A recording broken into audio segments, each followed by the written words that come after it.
razón, mujer, con fuego y con valor, ya estás aquí, junto al trabajador, y ahora el pueblo que se alza en la lucha, con voz de gigante, gritando adelante. El pueblo unido jamás será vencido. El pueblo unido jamás será vencido.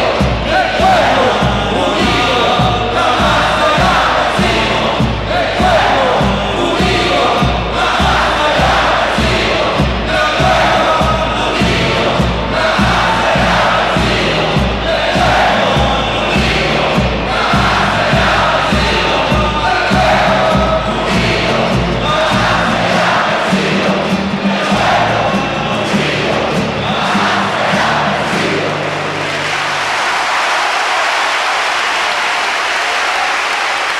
Bonjour à toutes, bonjour à tous. Il est 14h34 sur Radio Gemozo 107 FM. Et comme je vous l'annonce depuis quelques jours, Brady est avec moi en studio. Brady qui va nous parler du coup d'État au Chili le 11 septembre 1973. Bonjour Brady. Bonjour. Alors on commence par où? Alors on se connaît donc on va se tutoyer, hein, on le dit comme ça c'est plus clair. Je sais pas, on commence par où? On commence par 70, l'élection d'Allende. Tu veux commencer par où? On commence par le commencement, oui. Eh ben allez, on t'écoute. Bon, merci à vous, merci à toi, hein, de toute façon, de m'avoir invité. C'est important de se rappeler de ces dates-là? Pour moi, oui, pour les Chiliens, c'est très symbolique, hein, c'est même plus symbolique qu'en septembre des États-Unis. Quoi, ça donne un espace là pour moi de m'exprimer, mais je m'exprime aussi comme n'importe quel Chilien en exil. On est des millions qui pensent toujours le 11 septembre, et qui le repensent et qui se le repassent à chaque fois, quoi. Et chacun de nous, il a toute l'histoire en tête qu'on revise quotidiennement ou régulièrement, ça revient. Disons que tout a commencé en 70, avec l'élection le 4 septembre du président Allende, élu démocratiquement, confirmé par le Congrès. Et donc l'investiture a été le 4 novembre, 2 mois après. Il faut dire que déjà depuis le début, le coup d'État s'était mis en place. Dès qu'il a été élu, on sait maintenant, avec le temps, avec des documents qui ont apparu un peu à droite et à gauche, que les États-Unis, le président Nixon, en 1970, déjà, il savait opter d'abord pour un boycott économique, qui allait conduire à la ruine des pays, à un mauvais contentement du peuple. Et s'appuyant sur cela, faire tomber Allende par la voie d'un coup d'État. Il faut dire que dans les années 60 et 70, le coup d'État était à la mode en Amérique latine. Équateur, Bolivie, Pérou, Brésil. Et au Chili, c'est passé donc en 70 quelque chose de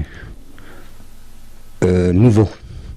C'est-à-dire que pour la première fois dans l'histoire du monde, un gouvernement qui prenait la voie socialiste avait été élu démocratiquement, avec un président avec tendance marxiste-léniniste, mais il avait été élu démocratiquement par le peuple et confirmé démocratiquement par le Congrès. Et en même temps, c'était l'unique pays où la tradition des forces armées, la tradition de l'armée, n'avait jamais été rompue, c'est-à-dire le respect de la Constitution. Et à partir de l'élection d'Allende, les États-Unis ont organisé toute une campagne visant à faire peur aux Chiliens. Comme quoi, par exemple, on allait prendre les enfants, les envoyer à l'Union soviétique de force.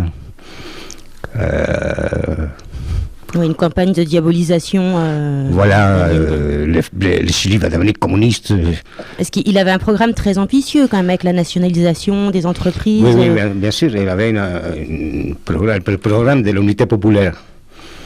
L'unité populaire, c'était le groupement de plusieurs pays de gauche, plusieurs partis de gauche. Parti communiste, MAPU, Parti socialiste.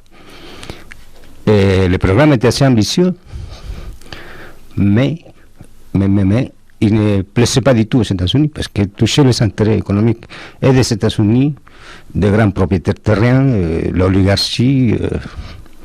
Donc, dans ce programme-là, il y avait des choses très spécifiques, par exemple la nationalisation du cuivre. Le cuivre, c'est la richesse nationale. Jusqu'à là, il était dans les mains des États-Unis, des entreprises des États-Unis, Cooper Company, etc. Ainsi, la nationalisation des banques, la nationalisation des terres, des domaines, des grands domaines terriens, donc l'application d'une réforme agraire